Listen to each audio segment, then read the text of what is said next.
سلام، من فرهاد هستم و تو این ویدیو میخوام چند تا از کسب و کارهایی که ایرانیایی که میان تو تورنتو یا کانادا رو براتون شرح بدم. امیدوارم که مورد استفادهتون قرار بگیره.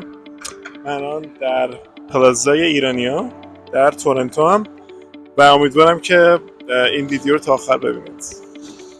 خب اولین کسب و کاری که خیلی متداول بین ایرانیا مشاور املاکه. مشاور املاک خیلی طرفدار داره و ایرانیای زیادی تو این حوزه دارن فعالیت میکنن و خیلی شلوغ هم هست و همونطور که میبینید مثلا ایشون شانت فدوی قشنگ مشخص ایرانی هستن و تو این حوزه فعالیت میکنن. دومین کسب و کاری که خیلی طرفدار داره صرافی هست، به خاطر اینکه همونطور که می‌بینید کانادا ایرانی خیلی زیادی داره و خیلی شاید بخوام پول بفرستن برای خانواده، دوستان، اقوام و به خاطر همین خیلی پرطرفدار است بین ایرانی‌ها.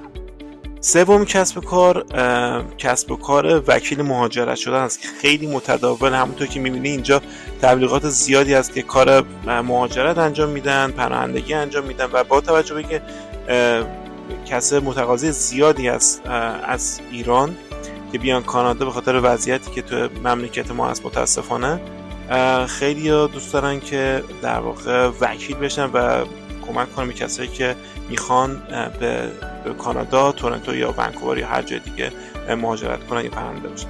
چهارمین کسب کار سوپرمارکت ایرانی یا رستوران ایرانی هست که خیلی رایجه اینجا. همونطور که می‌بینید سوپر خوراک یکی از معروف‌ترین سوپرمارکت‌های ایرانی تو تورنتو هست، یا سوپر زمانی اونور خیابونش هست، یا سوپر ارزان، خیلی زیاد هست اینجا.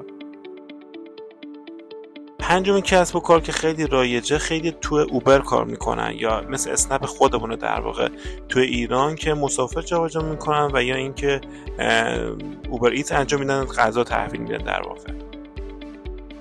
و اینکه همین، اگر سوالی چیز دیگه ای داشتین راجع به کانادا حتما میتونید توی دایرکت برام بفرستین، خوشحال میشم.